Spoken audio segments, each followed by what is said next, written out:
In 1978, a 21-year-old bodybuilder named Lou Ferrigno walked nervously onto the set of The Incredible Hulk.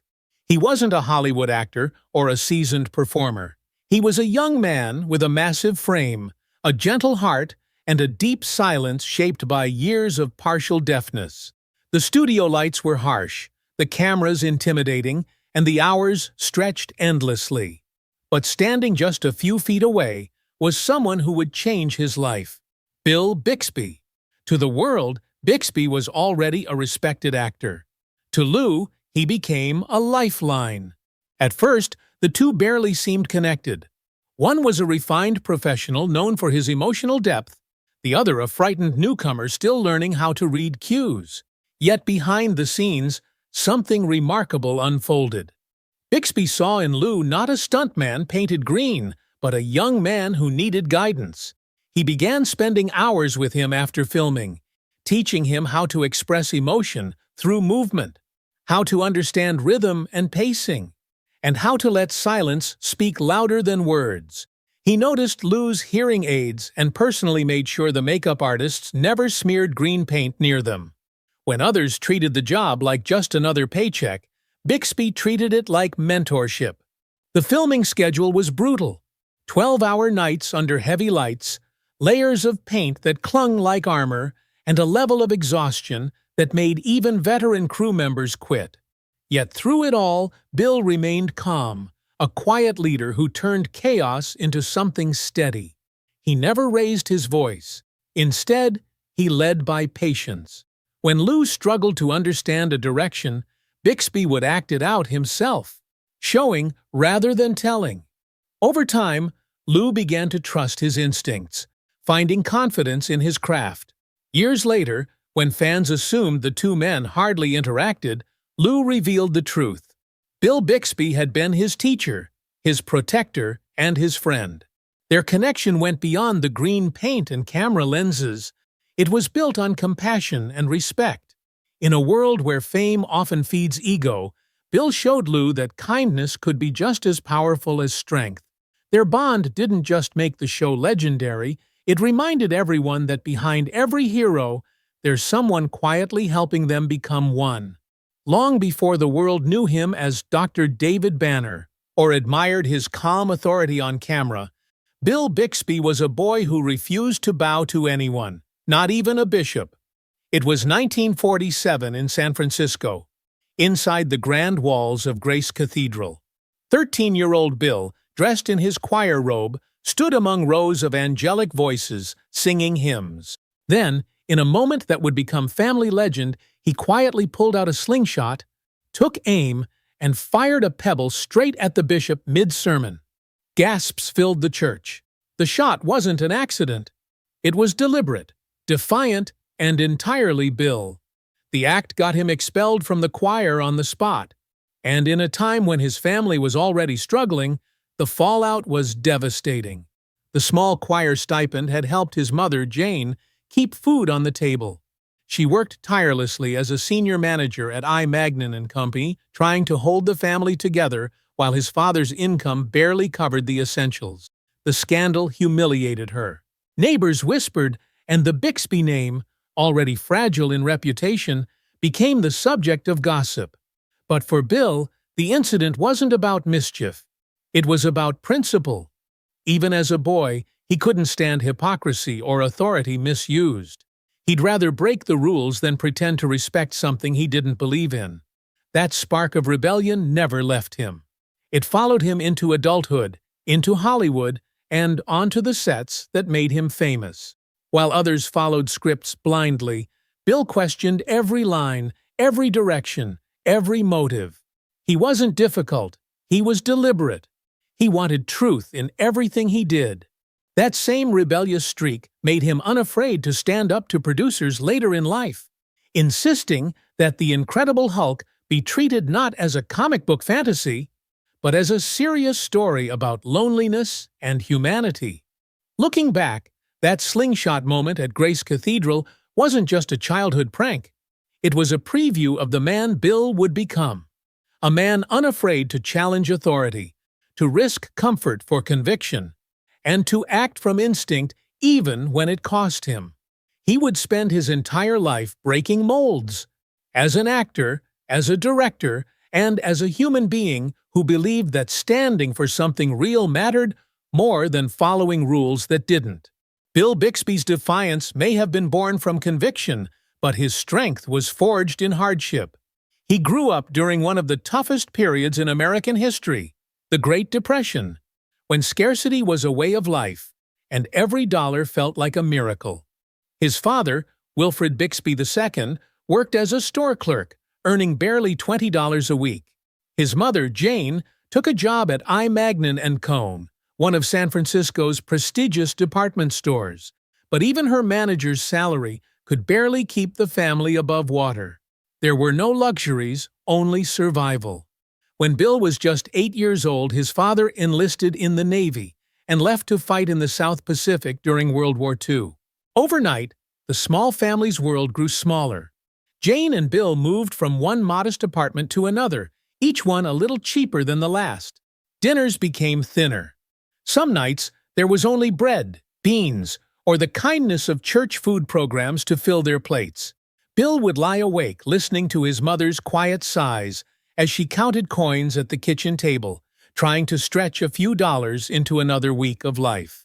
Those moments didn't just shape him, they imprinted him. The lack of stability taught Bill how to adapt, how to find dignity in struggle, and how to keep his composure no matter what life threw at him. He learned to hide his pain behind humor and charm, the same charisma that would one day win him millions of fans. But beneath the smile was a young man who had seen enough disappointment to understand empathy in its truest form. He knew how it felt to want something you couldn't afford, how it felt to lose before you even began. That early hardship never left him. Even when he became a star, he carried those lessons everywhere, on set, with friends, and especially with young actors he mentored. He understood hunger, both the literal kind and the kind that drives a person to fight for more. And perhaps that's why he worked so relentlessly as an adult. For Bill, success wasn't about fame or wealth. It was about stability, the peace his mother never had. The poverty of his youth gave him empathy, discipline, and the quiet determination that would define his entire career. By 1956, Bill Bixby was 22 and running out of options. He had spent years at UC Berkeley, juggling classes and part-time jobs, but money was always slipping through his fingers faster than he could earn it. Tuition, rent, and food were constant battles. Eventually, he dropped out just a few credits short of graduation, not because he lacked ambition, but because reality demanded it. He packed up his few belongings, left campus behind, and went searching for a way to stay alive without surrendering his dreams. He landed at the Hollywood Roosevelt Hotel, working long hours as both a front desk clerk and a lifeguard by the pool. The pay was barely enough to survive. $40 a week for one job, $20 for the other, but it kept him in the city that promised opportunity. He lived in a tiny rented room, often eating leftover hotel food and saving every spare coin for acting classes. It was a life built on exhaustion, hope, and sheer stubbornness. But even then, Bill understood something most didn't. Sometimes, survival is the first step toward success. What seemed like another dead-end job turned out to be a turning point. The Roosevelt's pool wasn't just a place for tourists, it was a gathering spot for Hollywood's elite. One afternoon, a group of Detroit advertising executives noticed the tall, good-looking lifeguard with sharp eyes and quiet confidence. They offered him a modeling job, $200 a week, nearly triple what he earned at the hotel. Bill took the offer, not for vanity, but for survival. The pay meant he could eat, pay rent, and keep chasing the dream that wouldn't let go of him. That decision changed everything. Within a few years, he was performing in small theater productions, including a play in Detroit called The Boyfriend. The pay was terrible, $25 a week. But it was art. It was meaning. He lost 18 pounds during the production from hunger. But he gained something far greater: recognition. Talent scouts saw potential. When he returned to Los Angeles, an agent signed him, and within 2 years, he landed his first television role. It was the start of a career born from nothing but grit. Bill Bixby wasn't discovered by luck. He created his chance by standing in the right place, working harder than anyone else, and never letting desperation make him quit. From that moment forward, he carried one truth: every small job, every setback, every sleepless night was simply part of the climb towards something bigger. Bill Bixby's big break came the way it often does for those who never stop hustling, quietly and all at once. In 1963, after years of small parts and endless auditions, he walked into an interview that would change everything. The producer, Jack Chertok, took one look at him and said, "You're not Bill Bixby, you're Tim O'Hara." And just like that, Bill landed the lead role in My Favorite Martian. The series became an instant hit, one of the top 10 shows on television, with viewers charmed by Bixby's warmth, humor, and natural timing. But behind the smiles and slapstick energy was an actor who worked harder than anyone else on set. While most shows filmed 3 or 4 days a week, My Favorite Martian demanded 5, often with 70 or more camera setups per episode. There were no rehearsals. The cast jumped straight into shooting. The production schedule was relentless, and the pace left everyone exhausted. But Bill never faltered. He treated every scene like it was his first big break, showing up early, prepared, and determined to make it perfect. The role made him a star, but it also brought a problem. America now saw him as Tim O'Hara, the friendly, clean-cut comic lead, and that image became a cage. Bixby feared being typecast as the affable everyman, when what he truly wanted was to explore deeper, darker emotions. So instead of resting on success, he took risks. He accepted small, often uncredited film roles, anything that let him learn from bigger productions.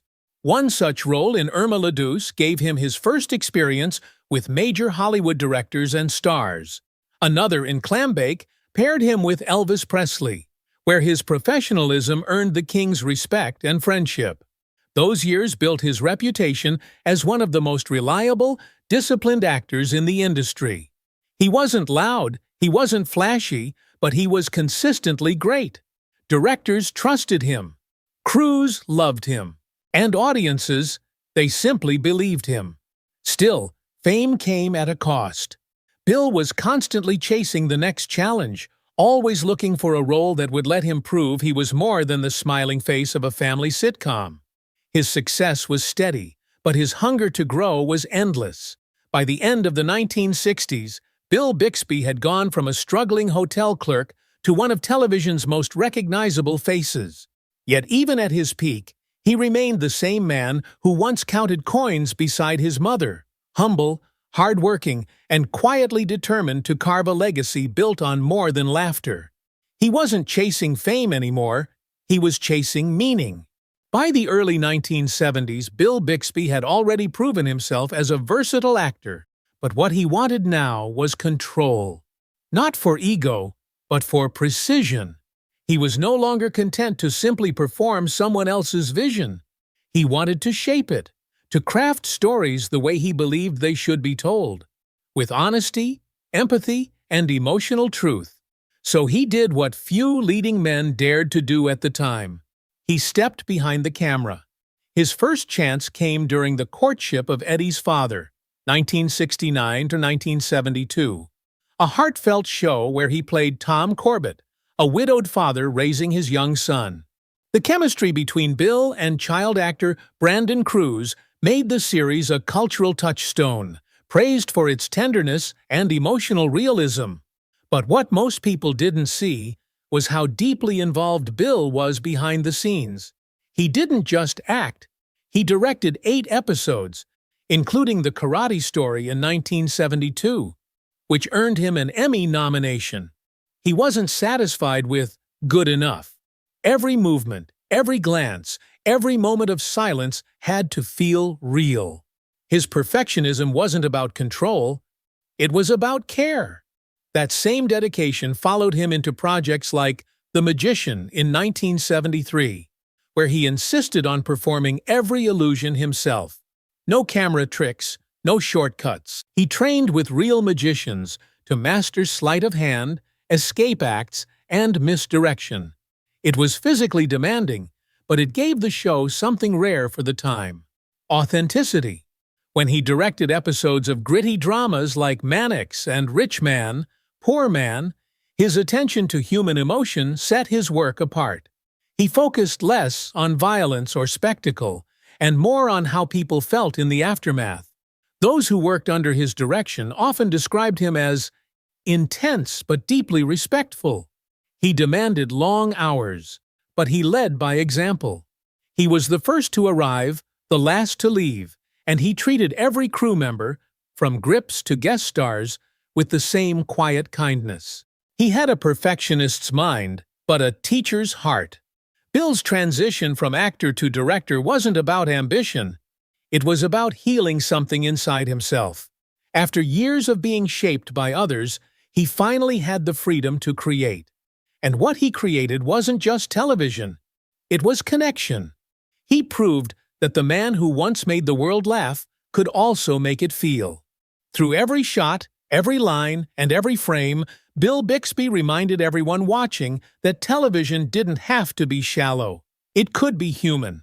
When Bill Bixby first walked into CBS's offices in 1977 to discuss The Incredible Hulk, the executives expected another flashy superhero show: bright costumes, comic book humor, and exaggerated action. But Bixby had something entirely different in mind.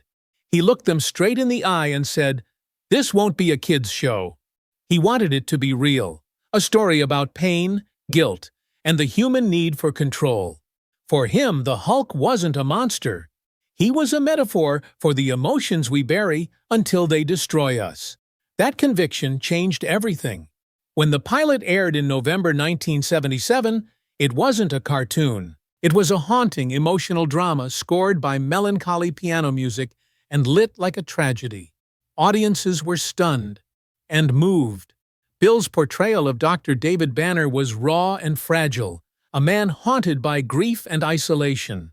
The performance was so grounded that the green-skinned creature beside him became more than fantasy. It became the physical embodiment of sorrow.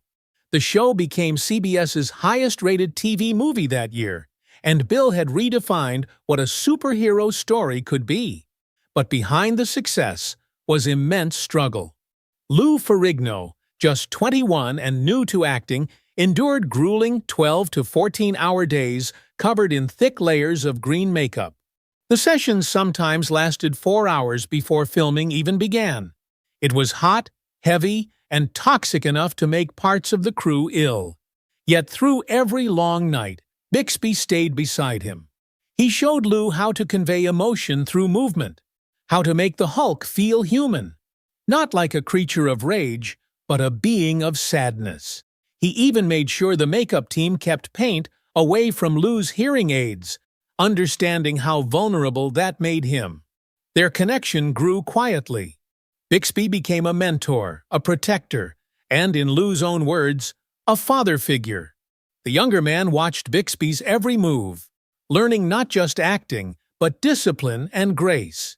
Bill also began directing episodes of the series, ensuring that his creative vision extended beyond performance. Under his guidance, The Incredible Hulk evolved into something timeless, a show about loneliness disguised as action, heartbreak hidden beneath strength. The series would go on to span 80 episodes, each one carrying Bill's signature emotional depth. He gave the Hulk heart, and in doing so, turned what could have been campy entertainment into one of television's most enduring works of drama. For Bixby, it wasn't about monsters or muscles. It was about reminding the world that even those who seem unstoppable are fighting battles the world can't see. For all the strength Bill Bixby showed on screen, life had a way of testing his resilience far beyond the camera's reach. In March 1981, while on a ski trip at Mammoth Lakes, he faced the kind of tragedy that can shatter a soul. His 6-year-old son, Christopher, suddenly developed a severe throat infection. What should have been a simple hospital visit turned into every parent's nightmare. The attending doctor delayed treatment to handle a minor splinter injury in another patient. By the time they returned to Christopher, it was too late. The little boy went into cardiac arrest and died. Bill later said with quiet devastation, "My son suffocated while the doctor was removing a splinter." Those words carried the echo of a man broken in half. For 2 years, grief consumed him. He couldn't think clearly, couldn't breathe without pain. Then, just as the wounds began to scar, another loss struck. In April 1982, his ex-wife and Christopher's mother, actress Brenda Bennett, took her own life. Overwhelmed by despair, she had lit candles, lain down in her bathroom, and ended her suffering with a single gunshot. She was 36. In the span of 13 months, Bill had lost both his son and his former wife. Most people would have disappeared from the world after such devastation. But Bill, though broken, refused to surrender. He threw himself into his work, not as an escape, but as survival. Directing became his therapy, structure his refuge. Colleagues said that even while his heart was shattering, his kindness never wavered. He still showed up early, still helped others, still smiled when he could. Brandon Cruz, his young co-star from the courtship of Eddie's father, became an anchor in his life. Their bond had begun years earlier when Bill played his on-screen father, and after Christopher's death, that connection grew deeper. Bixby once said that Cruz had awakened something inside him, the capacity to love like a father. In later years, Brandon would name his own child after Bixby, a quiet tribute to the man who had guided him through childhood both on and off camera. This chapter of Bill's life revealed the truest measure of his character. He wasn't a man without pain. He was a man who carried it with grace. The same empathy that made him a great actor became his strength as a human being. Even when life stripped him of everything he loved, he kept creating, kept mentoring, kept believing in the power of kindness. Out of unthinkable tragedy, Bill Bixby rebuilt himself, proving that resilience isn't about avoiding pain. It's about choosing to live in spite of it. By the early 1990s, Bill Bixby's life had been marked by loss, but the final challenge he faced would test every ounce of strength he had left. In 1991, he was diagnosed with advanced prostate cancer, the kind that spreads fast and doesn't forgive. For most people, that kind of news ends everything. But not for Bill. Even as the illness spread through his bones, liver, and bladder, he refused to let it steal his purpose. He kept working, kept directing, and kept showing up with the same quiet determination that had defined him all his life. He found a strange kind of peace in routine. Directing gave him control over something when his own body was slipping beyond it. On the NBC sitcom Blossom, where he directed multiple episodes, crew members often said they couldn't believe how composed he was. He'd walk onto set, pale and exhausted from treatment, quietly adjust the camera angles, and deliver instructions with precision. Then, when the day was done, he'd retreat to his trailer to take the pills and injections that helped him manage relentless pain. Not once did he complain or draw sympathy. Instead, he focused on the work, as though storytelling was the only medicine strong enough to keep him alive. His discipline was superhuman. On November 20th, 1992, he directed an episode called Getting Lucky, his last full day of work. The very next morning, he checked himself into UCLA Medical Center for experimental treatment using a drug called Suramin. He was taking IV infusions 5 or 6 times a day, fighting exhaustion that made even standing a struggle. But even as his health failed, he never stopped caring about others.